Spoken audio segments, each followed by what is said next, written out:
प्रिय भक्तों, जय माता की। हिंदू पंचांग अनुसार श्रावण मास का अत्यधिक महत्व है और श्रावण मास में भी एकादशी का अत्यधिक महत्व है। श्रावण मास शुक्ल पक्ष की एकादशी को पवित्रा या पुत्रदा एकादशी भी कहा जाता है।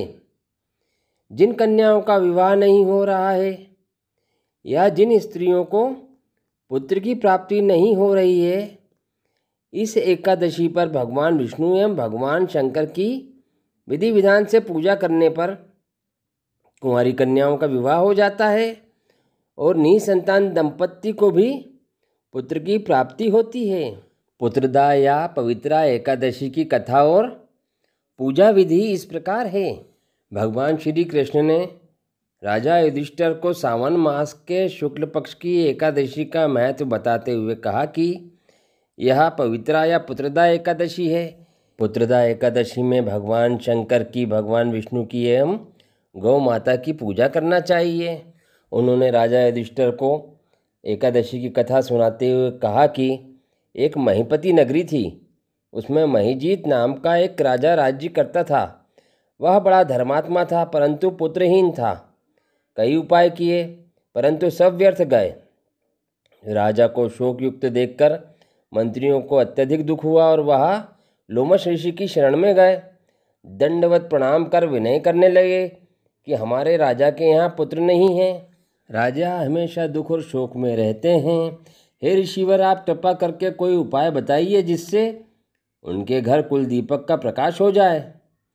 मुनि ने दिव्य दृष्टि से उनके पूर्व जन्म का कर्म देखकर कहा कि तुम्हारा राजा पिछले जन्म में महाकंगाल था और कुकर्मी था। वह एक गांव से दूसरे गांव में घूमा करता था। एक दिन घूमते घूमते उसे कहीं अन्य जल नहीं मिला। वह एक सरोवर के नज़दीक पहुंचा और वहां एक प्यासी गाय जल पीने को आई थी। उसने लाठी मारकर उसे भगा दिया। उस महापाप से तुम्हारा राजा निसंतान हुआ। किंतु जिस दिन वह भूखा प्यासा रहा, रात्रि को चलते चलते जागरण भी हो गया। वह भूखा था, भगवान को स्मरण कर भोजन मांगता था। उस दिन श्रावण शुक्ल एकादशी व्रत भी उससे भूलकर हो गया। यह एकादशी पुत्र और धन देने वाली पुत्रदा एकादशी थी। अगले जन्म में उसके प्रभाव से राजा को राज्य मिला, किंतु गौ के श्राप से उसे निसंतान रहना पड़ा।